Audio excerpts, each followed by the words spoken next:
David Johns is Daniel Blake, and I, Daniel Blake. The great film by Ken Loach plays a 59-year-old joiner who's struck down with illness, a heart condition, and then has to face the cruel system that is what is welfare now.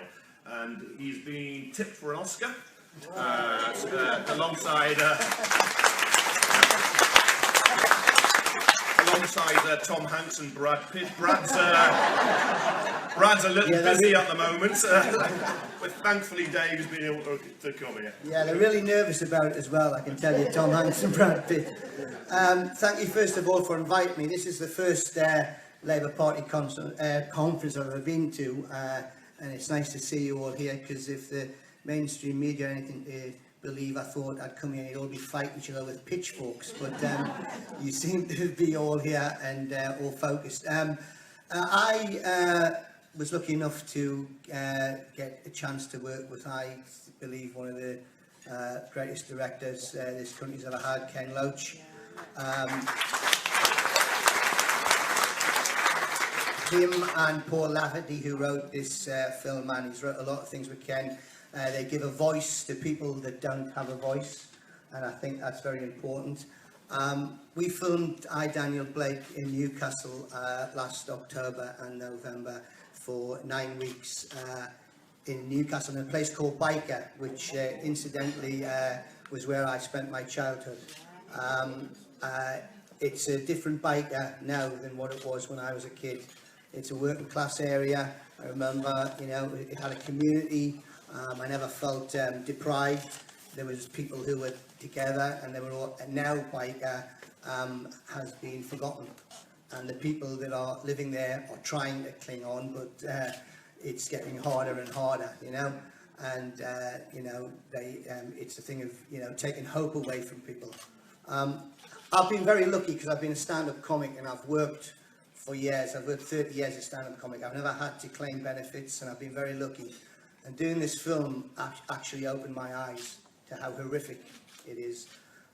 Ken works in a different way than any director. He never gives you the script. Basically, all I knew, I was Daniel Blake. I had a heart attack. I'd been looking after my wife who had a mental illness. She died. I had a heart attack, and I had to claim for state benefit. Then what happens is you get bits of the script as you go along. So I lived Daniel's life. And the first thing he said to me on the week before we started shooting, he said, I want you to fill in this. And it was a form for assessment and support, which was 52 pages long.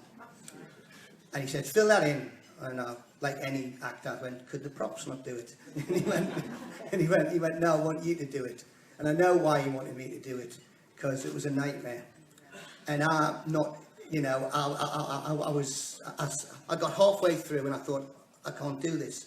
So I can't imagine what it must be like for somebody who's sick and has to fill this in with the stress and the fear of filling it wrong or not getting the points and losing their benefit.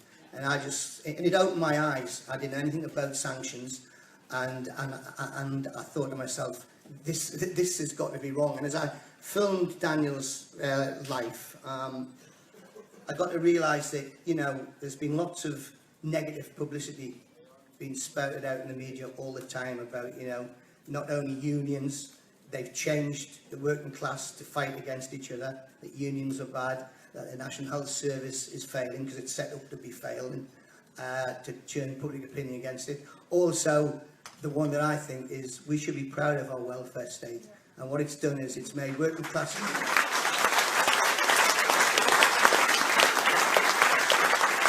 because it benefits everybody, and they've turned working class people against each other by making people who are working go, I'm not going to pay for layabouts and scroungers. And that's just a mantra that's been going around. And if you see the film, or those who have seen the film, Daniel could be your father, he could be your grandfather, your uncle, Katie could be your sister, she could be your daughter. Ordinary people, not scroungers, ordinary people who need help. And, you know, I talk to friends about this and they go, well, you know, it's always, you know, the left. They're always going on about, you know, rich and they're jealous because people are making. There's nothing wrong with making money. There's nothing wrong with making wealth. There's nothing wrong with getting on in life. But I think you have a moral duty to send the lift back down. You know, you have to. And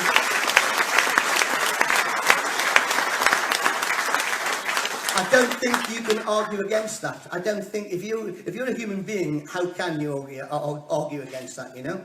And I remember Ken said to me, it was the first film I've ever done. You know, this was the first film I've ever done, and he said to me on the first day shooting, he said, "There's no music in this film. This film is very stark. It's very rare. So with no music, it gives the actors nowhere to hide. That the music doesn't tell them how to feel. So young Katie's performances have to be spot on and honest to get through what you want to say."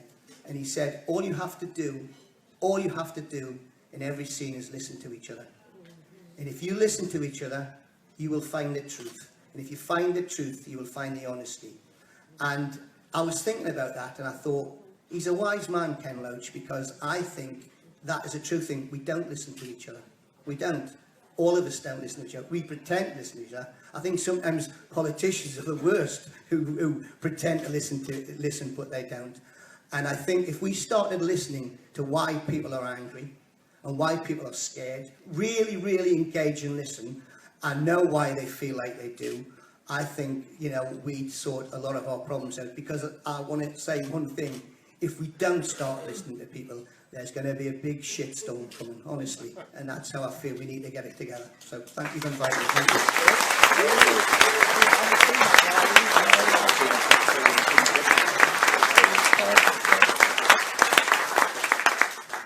Thanks, Dave. And of course, any of us who are healthy, ill health or disability could be round the corner, and we could be sucked into that terrible system which you just described. And